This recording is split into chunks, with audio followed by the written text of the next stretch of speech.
Bonjour, bonjour! Aujourd'hui, c'est la suite de mes vidéos sur les rangements de ma scrap room. Alors, j'ai dû déménager dans la chambre de mon fils parce que je vous avoue que j'ai une toute petite scrap room. Alors, je me plains pas parce qu'il y en a certaines qui doivent scraper dans leur living ou dans leur chambre. Je suis très contente d'avoir une petite pièce, mais c'est vrai que pour tourner des vidéos, pour bien vous montrer les choses, c'est un peu compliqué. Donc, j'ai décidé de faire rouler ma desserte de chez Ikea jusque dans la chambre de mon fils afin de vous montrer mon matériel et surtout mon rangement. Alors si à un moment vous voyez un tapis avec des petites voitures, ce n'est pas à moi. Alors revenons à ma desserte de chez Ikea. Je mettrai une photo de cette desserte avec la référence, mais je pense que vous la connaissez bien. Elle existe en plein de couleurs différentes et ça change régulièrement. Par exemple, cette bleue, je ne pense pas qu'elle existe encore, mais par contre, la blanche est arrivée. J'en ai acheté une notamment pour mettre mes fruits et légumes en bas. J'en ai également une beige dans ma buanderie où je mets tous mes produits de nettoyage. Je la trouve vraiment très très pratique. Mais pour le scrap, elle me sert à ranger mes tampons. Alors, comment est-ce que je fais? Ben voilà, ici vous avez des petits paniers de chez Action. Et alors, j'ai fait des petites pochettes. Alors, pas pour tous, parce que je vous avoue que quand ils sont tout petits, je les laisse comme ceci. Mais donc, ce sont des pochettes avec à l'intérieur donc les cachets, donc les tampons clear ou parfois d'autres types de tampons. Je les classe par thème, donc vous avez déjà un premier étage ici, un deuxième on voit tropical, mer, vacances, anniversaire. Ces pochettes, j'ai suivi un tuto sur internet. Alors je vous avoue que je n'ai pas regardé pour vous mettre la référence, mais si vous voulez, je peux le mettre en barre d'infos, ou si vous préférez, je peux en faire une avec vous, parce que comme de toute façon il m'en manque pour l'instant, donc je dois de toute façon m'y mettre. C'est à partir de fards de plastique de chez Action. Donc en fait vous voyez ici la marque, on reconnaît bien les fards de plastique. Alors tout à l'heure de toute façon c'est prévu que je me remette à mon bureau et que je vous montre en détail les fardes, comment elles se présentent. Comme ça vous voyez si ça peut correspondre à ce que vous avez besoin. Moi en tout cas c'est parfait, donc voilà. Il y a deux petits paniers de chez Action. Il y en a certains que je glisse parce qu'il y a encore un petit peu d'espace que je glisse ici devant. La même chose ici. En bas, ce sont plutôt des personnages que je colorise. Alors, je ne sais pas si vous avez déjà vu que j'ai fait une vidéo avec les produits aquarellables. Donc, j'aime beaucoup coloriser avec tout ce qui a cet aspect aquarelle, dégradé. Si vous souhaitez, je peux vous faire des vidéos où je vous montre comment je fais. Alors, par exemple, j'aime beaucoup ici Alice au Pays des Merveilles. Elle n'est pas encore rangée dans une petite pochette que je dois encore lui fabriquer. Vous avez par exemple ceux-ci, ce sont mes préférés pour l'instant. Vous les avez notamment à la fin de mes vidéos où je vous propose de vous abonner et que je vous dis à bientôt. Et j'ai également utilisé celle-ci pour l'instant comme photo de profil, sauf que j'ai fait le cachet et je l'ai colorisé moi-même. Alors ce panier-ci, c'est toutes mes gorchuches. Alors toutes, c'est pas tout à fait vrai, parce qu'en fait les dernières que j'ai achetées, je les ai mis en décoration dans ma scrap room, sur mes étagères. Je les trouve tellement mignonnes que je me dis que si elles restent toutes là en dessous, je les vois pas beaucoup. Et voilà, j'adore les coloriser également. Alors si vous voulez, je vous sors le panier.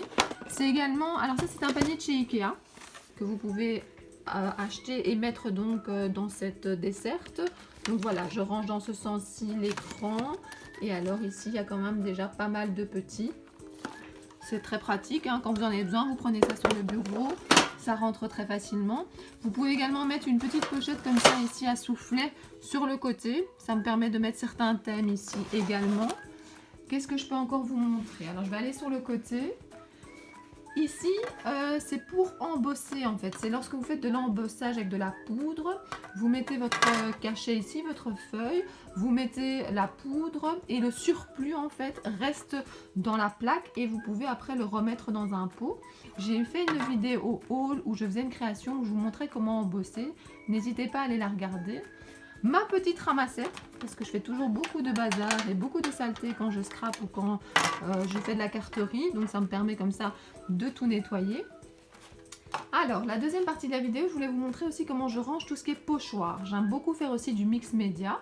Et donc en fait j'ai mes pochoirs. J'avais d'abord essayé de les mettre dans un espèce de carnet avec des fardes plastiques, mais ça sortait, ça prenait beaucoup de place. Donc finalement je suis revenue à mon idée de départ, qui était d'utiliser en fait des anneaux, de mettre par collection, par taille plutôt. Et comme ça, quand j'en ai besoin, je fais quoi? Je prends juste l'anneau, je prends ceci sur mon bureau. C'est même pas obligatoire d'ouvrir l'anneau en fait. J'ouvre la pochette, je prends mon pochoir, je l'utilise, je le nettoie, je le laisse un peu sécher, puis je le remets en place. Donc vous voyez ici, c'est plutôt ceux de chez Carabelle que j'ai mis ensemble. Là, vous avez plutôt les Timols. Donc voilà, c'est plutôt par format que je les mets. C'est très facile. Qu'est-ce que j'ai d'autre? Alors oui, les crochets ici, ce sont également des crochets que vous pouvez trouver chez Ikea. Et comme ça, vous pouvez pendre plein de choses à votre dessert. C'est vraiment très pratique. Un peu plus bas, j'ai un autre rangement de chez Ikea que j'ai accroché. Et ça me permet de mettre des anciens petits albums photos. Alors je dis anciens parce que c'est ancien pour moi. Et je mets à l'intérieur des petits pochoirs. Donc vous voyez, c'est des anciens pochoirs que j'avais. Et alors là, ça rentre facilement. C'est surtout ici des alphabets et des chiffres. Je tourne encore un petit peu. Et donc de nouveau, ici, vous avez des pochoirs, des tout petits. À l'arrière du petit panier Action, j'ai encore un petit peu de place. Et donc j'ai mis une petite pochette ici avec un scratch. Et c'est tout mon thème, le Lavinia. Alors je ne sais pas si vous connaissez, j'adore cette collection. C'est des fées, c'est des champignons, des petites fleurs. C'est un monde assez féerique. Attendez, j'essaye de vous montrer. Je les mets un peu à l'endroit. Regardez ces belles fleurs, cette petite fée ici. Moi je suis fan, hein. J'adore. Voilà les petites maisons. Je pense que j'ai sous la main, attendez que je vous montre, deux petites créations que j'ai fait il n'y a pas très longtemps, justement avec ces cachets là. J'aime beaucoup. Et alors j'en ai une deuxième ici. Voilà. Donc si vous voulez une fois qu'on fasse une petite création ensemble sur ce thème là, n'hésitez pas à me le dire, ça sera avec plaisir, car j'adore ces personnages là. Alors voilà, on a fait le tour de ma première desserte. La deuxième, je ne sais pas si je vous la montrerai dans une prochaine vidéo. C'est surtout de la peinture, du mix média. Il n'y a pas vraiment de trucs et astuces. J'ai tout mis sur la desserte. Je trouve ça très pratique. Donc si vous hésitez, n'hésitez plus. Cette desserte, il faut la voir. Elle est vraiment chouette. Si vous avez la place, ça permet comme ça de la bouger dans votre pièce. Ça permet de mettre énormément de choses. Beaucoup de choses peuvent être accrochées en fait à cette desserte. Je vais faire une photo après de deux rangements que je mets parfois à l'avant et je pense que je vais les remettre tout de suite après, qui permettent en fait que je mette des cachets qui ne sont pas encore rangés par thème et qui sont en attente. Et voilà, je les trouve très pratiques. J'ai été chercher les deux rangements dont je vous parlais qui sont aussi vendus chez Ikea. Alors voilà comment ils se présentent. Donc voilà, je ne sais pas si comme ça permet peut-être d'avoir la référence.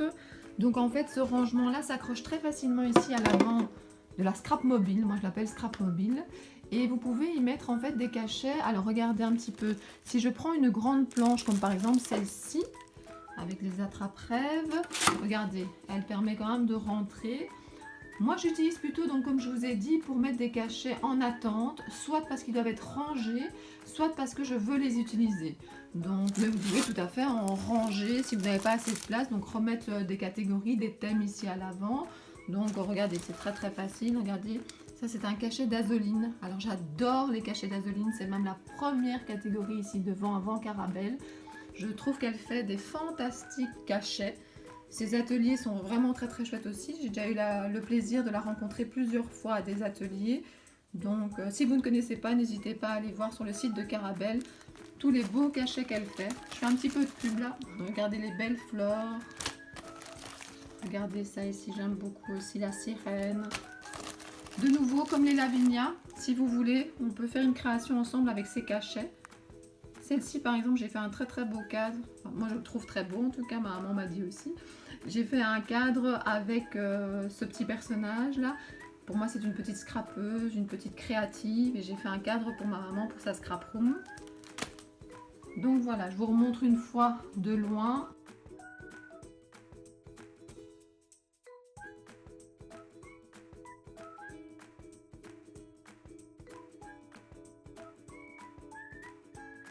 Alors, je vais vous montrer d'un peu plus près les pochettes dont je vous parlais. Donc voilà, par exemple, ça c'est un tampon d'Azoline. C'est un petit peu plus petit que ma pochette. mais ça ne pose vraiment aucun problème. Et ça permet justement ces pochettes que tous les tampons aient plus ou moins la même taille. Donc vous voyez, on part d'une feuille, d'une farde plastique avec des trous sur le côté. En fait, on va découper à la moitié, mais on va surtout penser à laisser ici, vous voyez, j'espère que vous voyez, une espèce de petite encoche comme ça ça fait comme une enveloppe. Et donc je vais le remettre dedans. Je vais rentrer, donc vous rentrez cette petite bandelette comme ça qui a été coupée ici en perpendiculaire et hop dedans. Je vous rappelle que si vous voulez que je vous montre un exemple ou que je trouve la vidéo, donc le lien de où j'ai trouvé, n'hésitez pas, je le ferai avec plaisir. Alors ici, regardez, il est encore plus petit et ça rentre très très bien. Et donc quand ils sont l'un derrière l'autre, franchement, ça fait bien ranger. Mais dans mon bac, il faudrait que j'en refasse pour qu'ils soient tous pareils. Très important, enfin en tout cas je trouve, c'est de laisser la marque en fait. Parce que justement, si quelqu'un vous le demande, vous pouvez dire, ça c'est un toga par exemple. Et alors ceci, vous voyez, là c'est vraiment un tout grand. Et le tout grand, il est rentré tip top. Donc je pense que c'est la taille d'un demi A4, ça rentre très très bien. Donc ces pochettes, ça prend un peu de temps à les faire, mais on en fait d'avance. Mais je trouve que ça vraiment très pratique. Ça protège le tampon et ça les rend tous de la même taille. Donc voilà, pour mes tampons, vous avez vu dans ma vidéo précédente que pour les tampons en bois, c'est dans un tiroir. Et comme il y a plusieurs couches, je fais des photos et je les ai près de moi pour retrouver mes tampons et pour savoir ce que j'ai. Et pour les tampons clear, c'est comme ceci. Maintenant, ceci, c'est pas un tampon clear, c'est un tampon mousse comme ça. Et ça marche très bien aussi, hein, vous voyez, c'est pas un tampon clear. Donc voilà, je mets ça sur le côté. Je vais passer maintenant à comment est-ce que je range mes poudres à embosser et tout ce qui concerne l'embossage.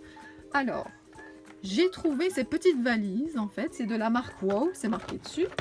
Et donc, regardez, les poudres à embosser, vous pouvez en ranger 6. C'est transparent, de nouveau, vous savez que j'aime bien le transparent, on voit les couleurs, c'est facile. Et ça marche aussi avec d'autres qui ne sont pas de la marque, hein. Donc la petite valisette ici, vous voyez par exemple que j'ai mis ici d'une autre marque et ça rentre très bien aussi.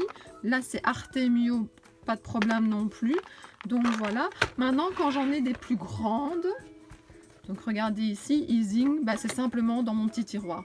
J'ai énormément de petits tiroirs dans ma scrap room et alors ce qui est important je pense, c'est que ça soit des tiroirs qu'on puisse enlever.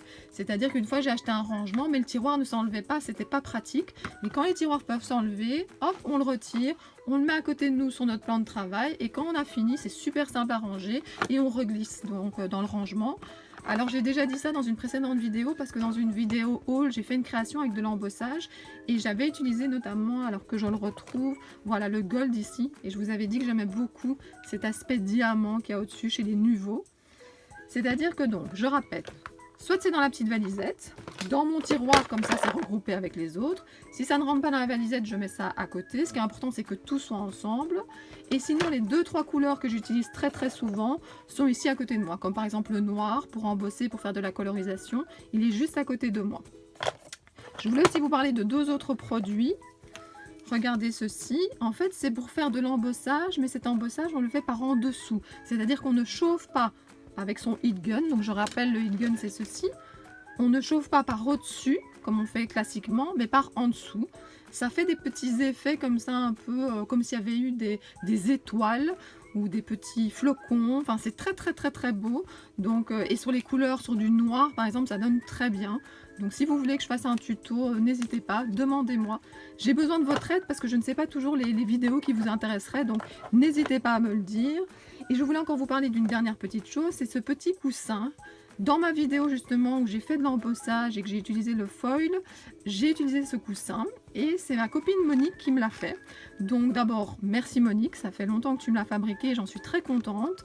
Elle a suivi un tuto en vidéo de, attendez je l'ai noté, donc c'est Cœur de Beurre qui fait ça et ça s'appelle un coussinet antistatique. Donc vous allez trouver ça facilement sur internet. Ça permet de frotter sur la feuille avant de faire son cachet. Je rappelle qu'on utilise la Versamark pour que la poudre puisse coller et quand on chauffe, l'avantage d'avoir mis, c'est du talc qui est à l'intérieur, l'avantage d'avoir mis le talc c'est que la poudre ne va pas se mettre à d'autres endroits où il n'y avait pas de colle, donc ça évite d'avoir des marques à des endroits qu'on ne veut pas.